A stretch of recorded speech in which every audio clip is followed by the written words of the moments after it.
Good evening. We begin tonight with an upgrade from the IMF.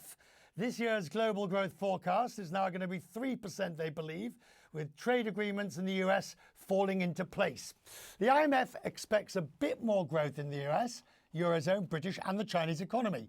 It's partly because tariff rates now are lower for the United States than those that were believed when the last Rio back in April. And also the US dollar is weakening, and that softens the blow from the trade war. Just look, you can see on that map just how, if you take a look, and across the board, pretty much that fall. The IMF's chief economist Pierre-Olivier Gourinchas joins me from Washington. Sir, the numbers are relatively small, but it's the direction that I think that's significant. And you're clearly, I don't know, overstated. So let's just say marginally more optimistic than you were earlier in the year.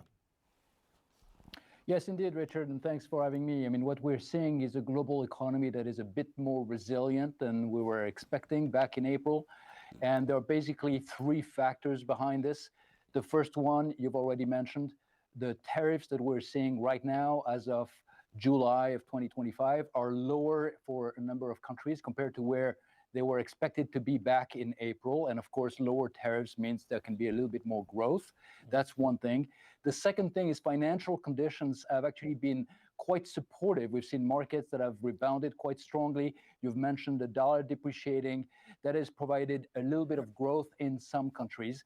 And third, what we're seeing in the first quarter of the year, there was a lot of export trying to get ahead of the tariffs. Right. What we call front loading, and that has supported activity in Europe and Asia in particular. I was reading this morning, the actual numbers are quite startling. Yes, everyone's happy at 15% to a certain extent because it's better than 20 or 30%, but it is still the highest tariffs since Smoot-Hawley. Now, with that scenario, how do you think it affects global growth, or can we simply not gauge it at this point? No, we can't gauge it. In fact, you're absolutely right. We're seeing the effective tariff rate that the US is putting on the rest of the world. We're estimating it in our report to be around 17%. The recent trade deals that have been announced in the last 10 days or so are unlikely to change that number very much. It used to be less than 3% at the end of 2024. So a massive increase in the tariff rate that the US is putting on the rest of the world. And when we look at our forecast, not compared to April, but compared to what we had right before April, right before the tariffs were announced, then what we see is a downgrade of global growth. So the tariffs are hurting the global economy. They're hurting pretty much every country, but they are not as bad as what was expected back in April.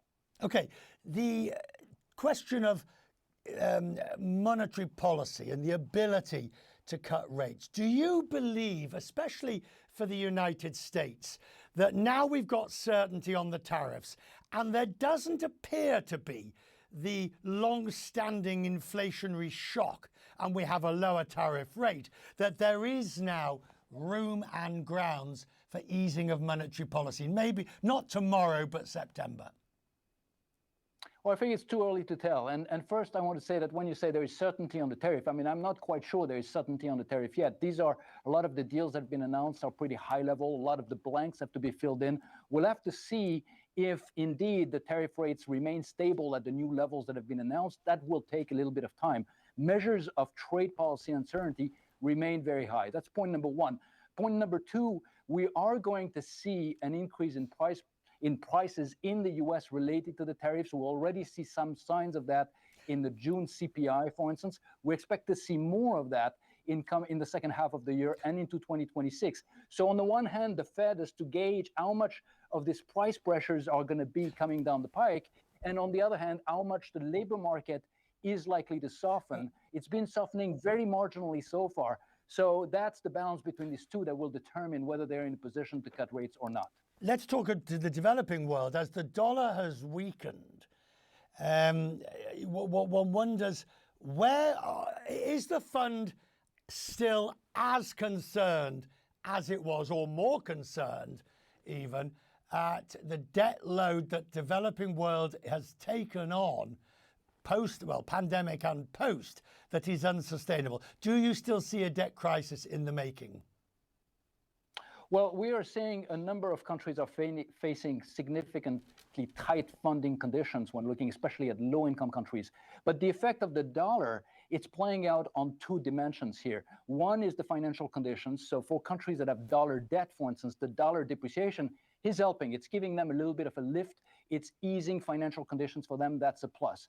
But the dollar depreciation is also amplifying the tariff shock for these countries. They're getting not only the tariff for the goods they want to ship to the US, but now their currency is becoming stronger, which makes it harder to sell in the US. So there is what happens on the trade side, there's what happens on the financial side.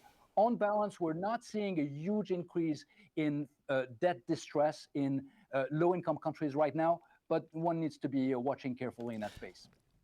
I dare I say it that the economies are all in reasonably good shape.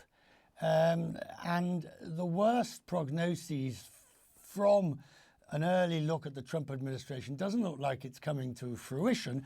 And in fact, not only did the Fed engineer its soft landing, but actually, I mean, things aren't bad. Well, things aren't bad. You're absolutely right. We are not seeing a huge slowdown in growth for the reasons we just discussed. But at the same time, they aren't that great either.